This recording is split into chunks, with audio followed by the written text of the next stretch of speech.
Sekarang ini kita tahu bahwa sebetulnya entrepreneur itu bukan soal teori, tapi entrepreneur itu soal praktek, soal action, teman-teman. Jadi sebetulnya sebelum kita memulai segala sesuatu, yang harus dibenerin adalah mindset-nya, teman-teman.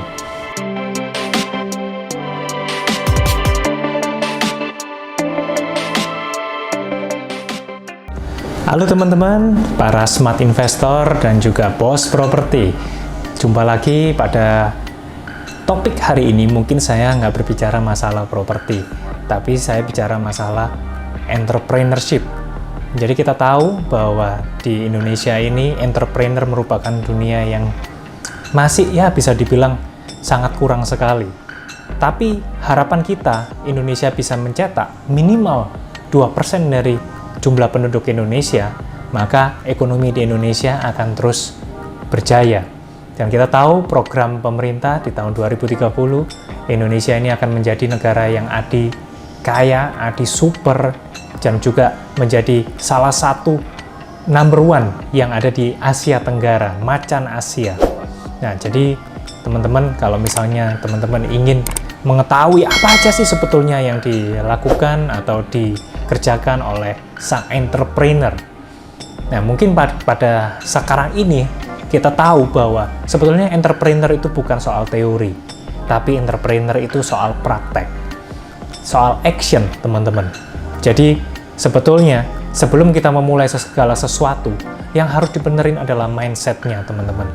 Jadi kalau kita lihat bahwa di Indonesia, kenapa kok banyak sekali orang-orang yang masih berpikiran, ya saya jadi pegawai kantoran aja sih, saya jadi orang yang kerja di pemerintahan, PNS mungkin seperti itu, teman-teman.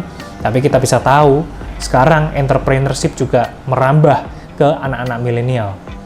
Dan salah satunya adalah karena mereka berani take action, teman-teman. Jadi number one rule kalau kita mau jadi entrepreneur harus berani take action. Dan nomor 2 adalah take a risk, teman-teman.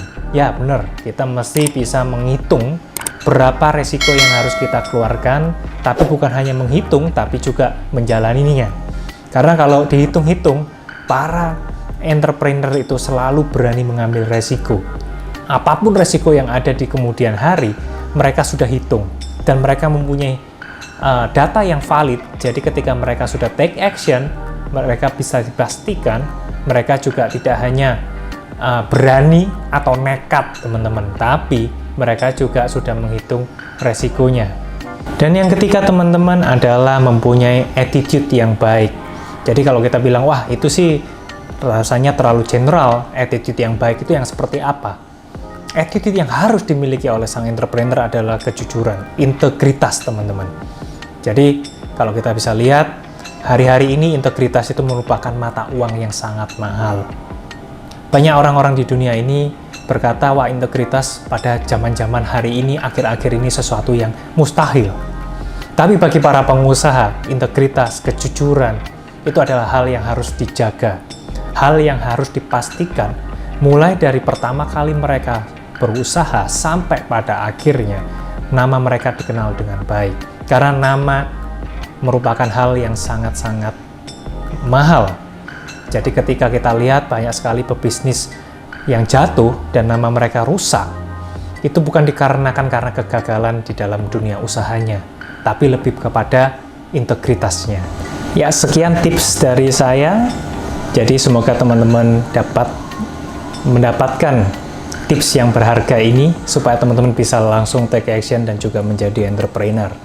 Sekian, dan silakan follow dari Instagram saya @senjaya.g, atau juga bisa follow di channel YouTube saya.